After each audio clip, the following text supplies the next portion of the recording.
indeed an experience advantage as well, but Beterbiev, the lineal light heavyweight champion, putting that title on the line here in our main event. Corey Erdman and Steve Molitor on the call for you here tonight.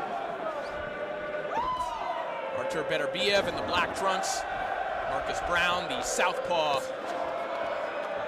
in the red, white, and blue. Marcus Browne popping that jab early from the southpaw stance.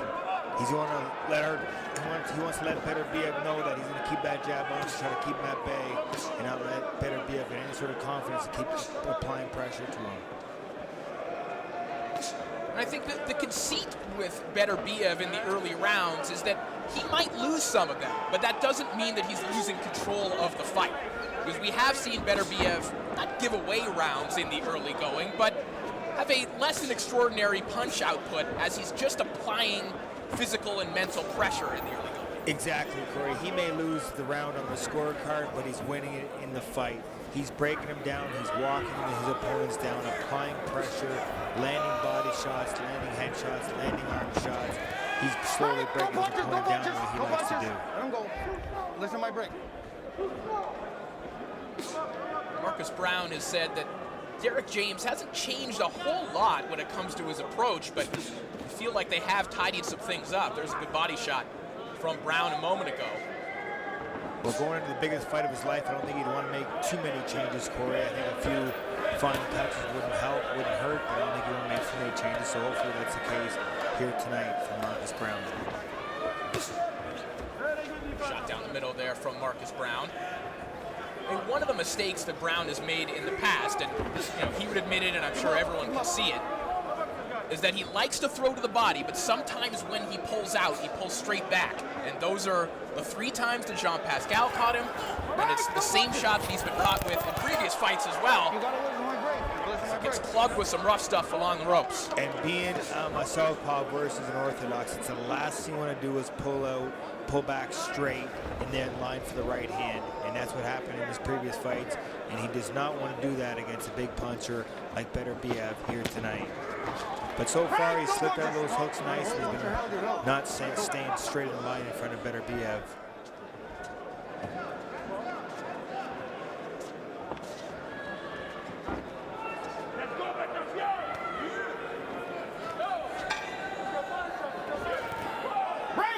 If you're Marcus Browne or a supporter of Marcus Browne, this is how you would like this fight to look.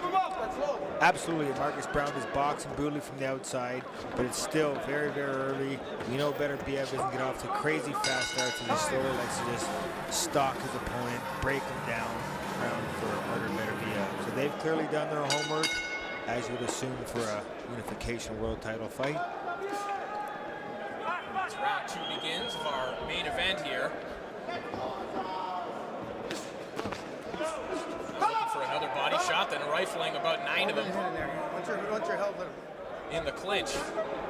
Browne has always been a good body puncher, and we often think of fighters who are described as capital B boxers, guys like Marcus Browne, that they must necessarily be counterpunchers. And I've always felt that Browne isn't necessarily a counterpuncher. I've felt that when he's at his best, he's moving, but he's also dictating when the exchanges start. When Browne is at his best, I feel like he's getting off first. Absolutely. Just because the guy's walking you forward doesn't mean they're being the more aggressive, because when somebody throws and misses and you hit him with a 3 or 4 piece, that's still aggression.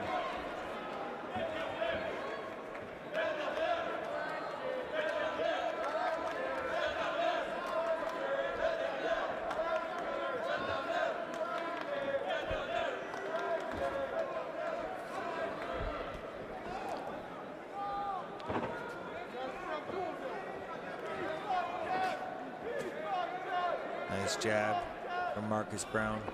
Not a lot of jabs from Beterbiev so far.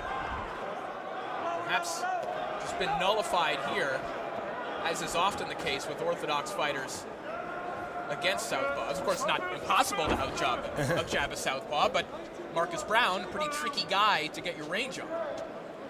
Tricky guy, fast feet, fast hands.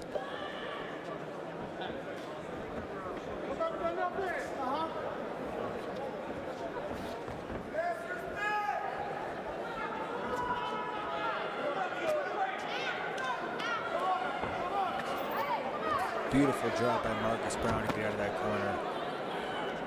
Ducks under a right hand of Beterbiev, comes back with a left hand of his own.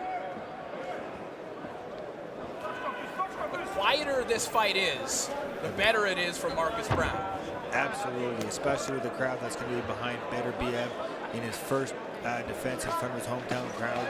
You know they're going to go wild when he starts landing some good clean shots. Time to free. Break! No push, no push. Browne trying to get his respect there on the inside. Shoe-shine body work, now back to his jab. Very good, Abdul.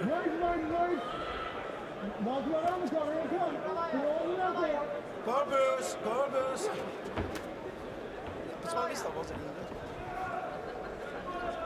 Final 10 seconds of round 2. Not a lot happening, but Marcus Browne, the busier fighter, certainly landed more shots here in the second round, and you'd have to think that's 2 rounds in the bank for the challenger.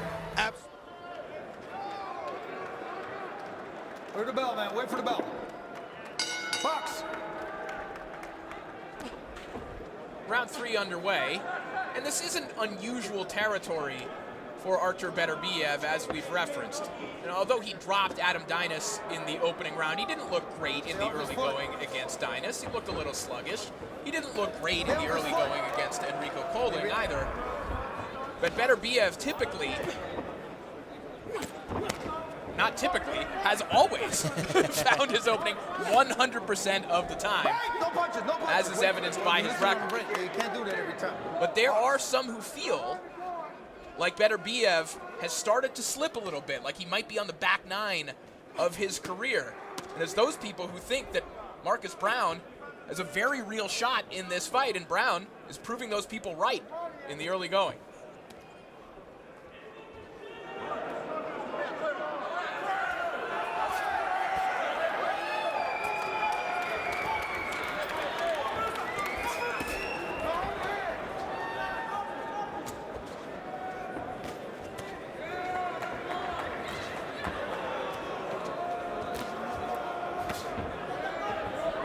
Shot there from Beterbiev. A couple signs of life from the champion here in the third round.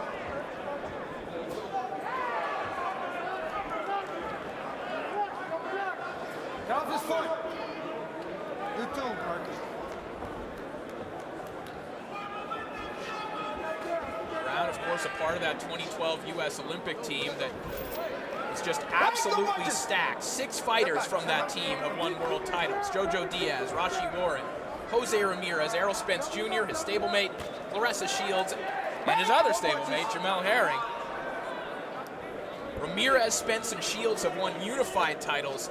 Every single fighter from that team, except for Queen Underwood, has at least fought for a world title as a professional, now that Marcus Browne has stepped in the ring here tonight. Just a terrific team was that 2012 squad. That's a stacked Olympic boxing team. Good shot there from Beterbiev. That's where Browne has to be careful. So there's a good right hand and then followed up by another good left hook by Beterbiev. Back up, back up, back up. Box. In terms of numbers, Browne did the better work there. He had a good combination to the body, but it's exactly those sequences where he's found himself in trouble in the past. He doesn't want to be leaning against some ropes against a guy like Beterbiev. Beterbiev now starting to open up. Beautiful right hand down there.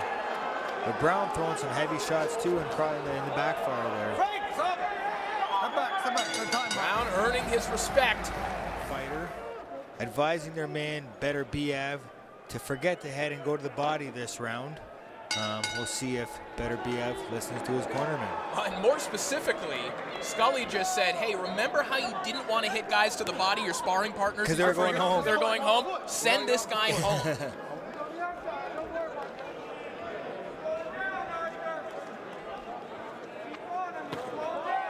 Break, stop. No punches, no punches. Right hand sneaks through there from Beterbiev.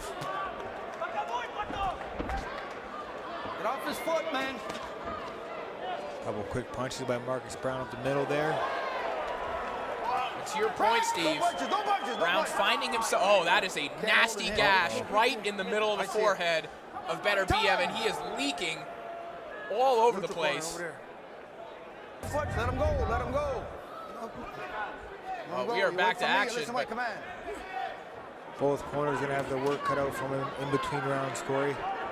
Russ Anver not in the corner of Artur Beterbiev here tonight, unfortunately. Tested positive for COVID. We send our best wishes to Russ. As things getting a little messy here on the inside. Both men may be sensing a little desperation with those cuts. No punches, no punches, no punches. And to Marcus Browne's credit, he's not letting Beterbiev bully him. He's definitely firing back when things are getting messy on the inside. If he has any dreams of winning this fight, he cannot let Artur Beterbiev bully him around and box, bang him around. Browne looked like he might have been stuck on the ropes trying to spin out. Beterbiev's corner telling him when Browne goes to the ropes, just bang him to the body.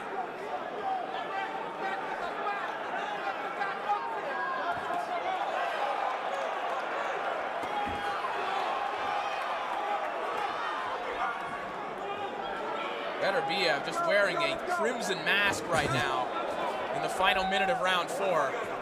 And Marcus Browne doesn't look all that much better. Hard body shot from Beterbiev as he goes back downstairs with the left hand. You can just hear the power of Beterbiev when he throws those shots, when they land on the arms or body. You can just hear the noise they make and how strong he is.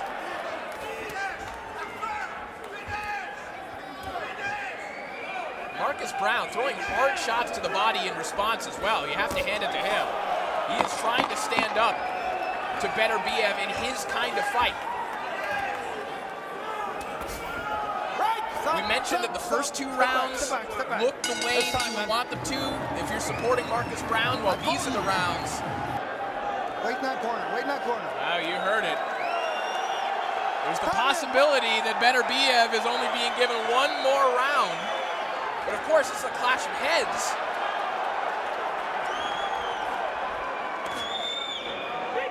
That's the headbutt, so Corey, I'm not sure the exact rules. Do they go to the scorecards? Go to the scorecards, yeah. But well, Browne had a couple good early rounds, but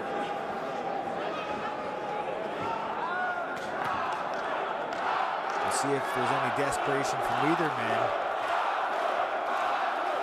well, and we've also heard that from ringside physicians many times too. One more round turns into one more round each and every round. No punches. Don't push his head down.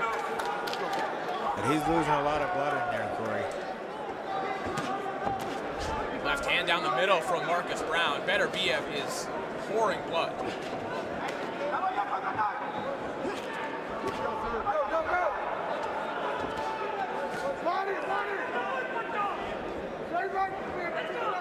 Off his foot, man. Artur, get off his foot. Michael Griffin warning Beterbiev, don't step on Marcus Browne's foot. As Beterbiev getting other instructions from his corner, which are to go to the body. Good upper body movement there from Marcus Browne, making that a little bit difficult. This is better work from Beterbiev. This is where he wants to be. He wants to keep his guy trapped in the ropes, not let Marcus Browne swing around and move off the ropes and throw those counter shots.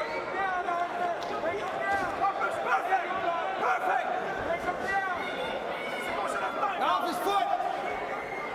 I want to take a point. You see stepping on his foot. A beautiful jab by Beterbiev.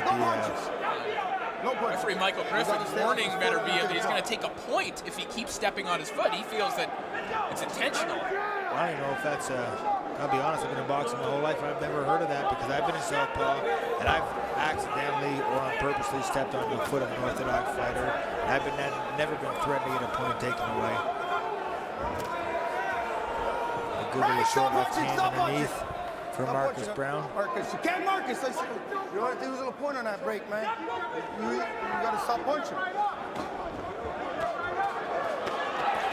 That's good work from Beterbiev. 3 and 4.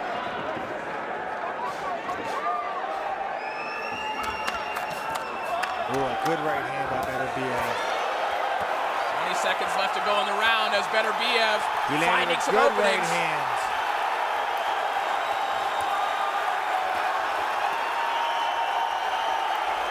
Browne trying to counter off the ropes, but Beterbiev just overwhelming him right now. And Browne just covering up as the seconds tick away. Will they give Beterbiev another round?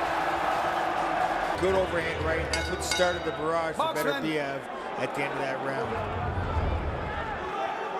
And look at that, the doctor's not consulted, so we fight on. Round 6 underway. Definitely the best round, the most conclusive round of the fight for Artur Beterbiev. Absolutely. Like we said earlier, sometimes it takes him a little bit to get going. And now he's almost in full throttle here. By the end of that last round, I think getting Marcus Browne a little shook with those overhand rights. Right, no punches, no punches. Let's go, step back. Watch your heads, guys.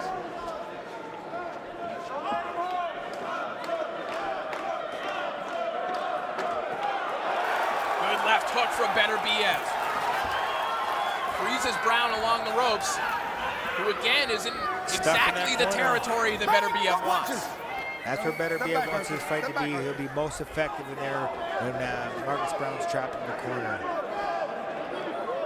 Marcus Browne was successful earlier. He was getting all the way around that ring. I feel when he's backing himself in that corner, he can't go anywhere, and that is an easy night for Beterbiev when he has his opponent stuck in the corner like that. That right hand from Beterbiev just missed. Might have grazed the top of the head of Marcus Browne. But to your point, Steve, where Browne was a second ago in the center of the ring, that's when he was having his best moments.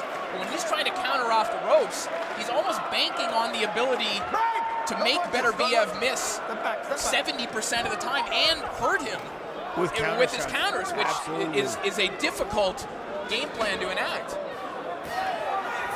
The blood just flowing from Beterbiev's forehead though.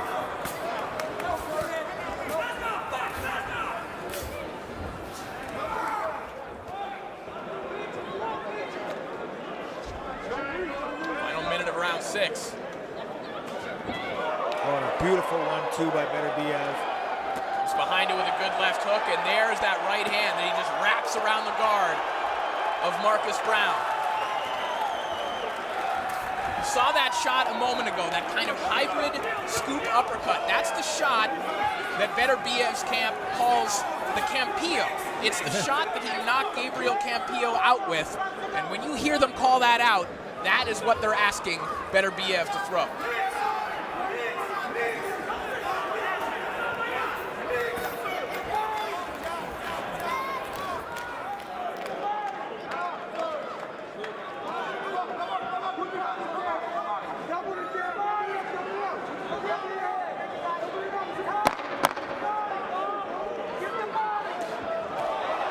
Beterbiev leaps in with a jab, comes behind it with a right hand, and Browne barely stays on his feet as this round comes to a close. You see the expert work of Beterbiev's corner too. Right as the bell ends at the end of the round, they run out with the towel and cover up his face. Make sure that this fight can continue. Round 7 begins here in our main event. The lineal light heavyweight championship on the line. The champion Artur Beterbiev Get your head out of there. Get your head out of there. fighting a nasty cut.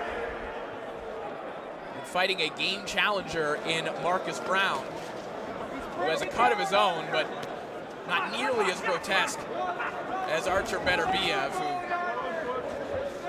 who at times he's looking like Stone Cold Steve Austin at WrestleMania 13. He is bleeding quite a bit in there.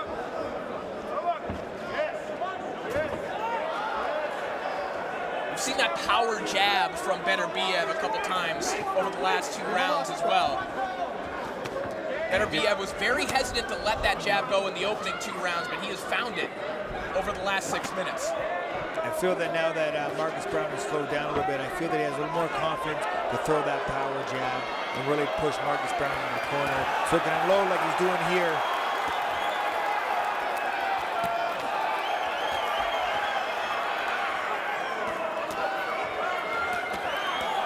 Beterbiev is a tough man to contend with when he feels that he has you hurt. Good shot to the beautiful body. left hook to the body. And a right hand right behind it, and Marcus Browne will take a knee. Still lots of time left in this round, Corey. You all right? Lift up your hands, show me you're all right. Box.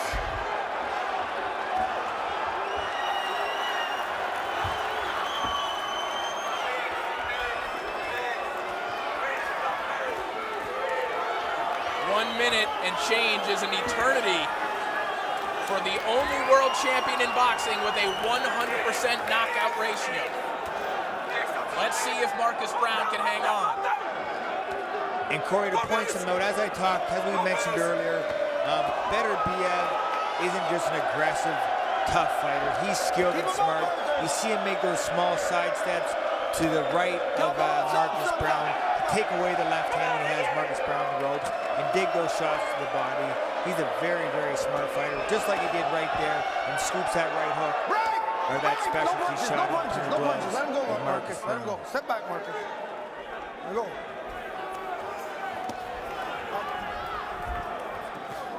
Still trying to recover. Beterbiev, you see Browne just stationary. Beterbiev's able to turn him. He's able to get different angles. 10 seconds remaining here in round 7. Even with the blood flowing, you got to give so much credit to the champion over Beterbiev. He's creating these angles. He's using Marcus Browne's body to push him and sidestep him. You can open up around upstairs, and that's exactly what we saw in that knockdown. Absolutely, and he's been doing it for a couple rounds, mixing up body and head. That was a beautiful left hook to the body, which brought the hands down. Right, Marcus no Browne punches. No punches. was Watch your able head, to- Marcus. Get your for head out of there. Beterbiev to land that straight right hand that put him to the canvas.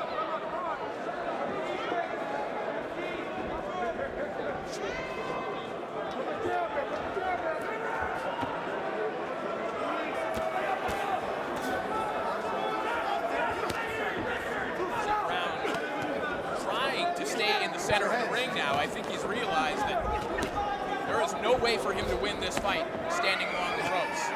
Well, I don't think it's going to do him any favors to stand there and trade with Beterbiev in the center of the ring either. The best thing for him, like he did earlier, when he was moving, boxing, jabbing, standing in front of a guy like Arthur Beterbiev is not a good idea, and it's showing here tonight. And at this point, though, it may not be about what Marcus Browne should be doing. What is he able to do right now when you're hurt, when you're tired, when you've had a physically strong and imposing fighter like Beterbiev all over you all night? Are you capable of moving around on the back foot, or is this just what Marcus Browne has left? Well, if you want to be a world champion, you better be capable, but I think that this is possible what he has left. He's had a lot of big shots, and like I said earlier, Corey, just the constant pressure and the threat of Beterbiev is enough to drain him out.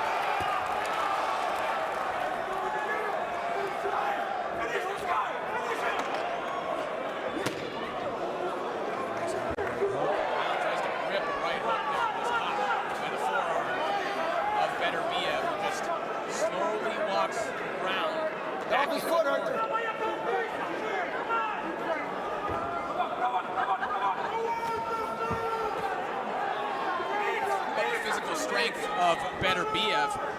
Again, this is an amateur heavyweight. This is a guy who was boxing Alexander Usyk in the Olympics. This is a guy who, yeah, he makes 175, and he's not tall, so we don't think of him as a big light heavyweight, but he is a lot to deal with physically.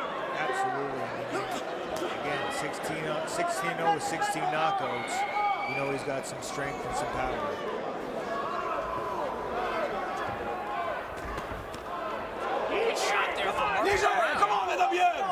Left hand down the middle from the challenger. Another good right hand from Beterbiev. Corey, when both men land shots, you gotta see it yourself. It just seems like Beterbiev just has so much more power and so much more strength behind his punches than Marcus Browne does. That said, you do have to hand it to Marcus Browne, who spent a lot more time in the center of the ring and trying to move here in round 8.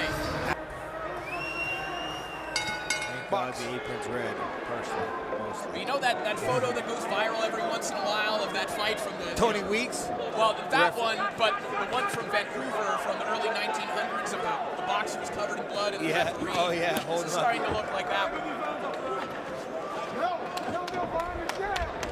Round 9 begins. And again, to Marcus Browne's credit, he's hurt, but he's trying to make adjustments. But now he might really be hurt with Beterbiev all over him. Oh, And down he goes after a hard left uppercut. 4, 5, 6. How much more can Marcus Browne take? 8, 9, 10. No, I'd love to see the replay. I don't know if it was a left hook uppercut to the body. 17-0, 17 knockouts. 2/4 of the light heavyweight division held by that man, Arthur Beterbiev. He got it. Let's see if we can see it here. Was it a body shot or a head shot that got him?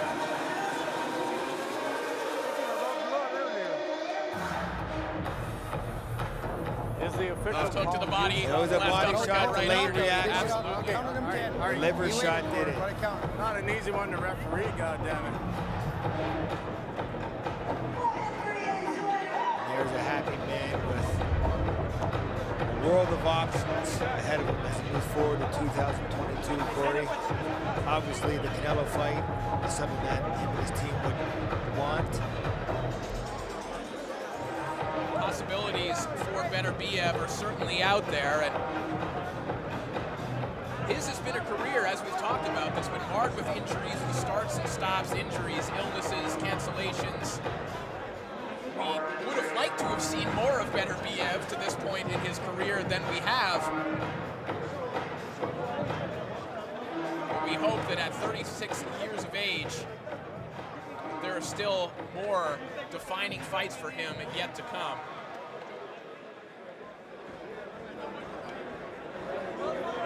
For Marcus Browne, disappointment, albeit against the best light heavyweight in the world. Still, I think you would have to say that the drastic flaws that we saw in Marcus Browne, they were improved upon in this fight. That said, let's make this one official. Let's send it down to our ring announcer, Christian Coach. 17-17 et toujours champion du monde WBC et IBF des Milous. Ladies and gentlemen, the winner of this contest by knockout at 46 seconds of round number 9, 17 for 17, and still WBC and IBF light heavyweight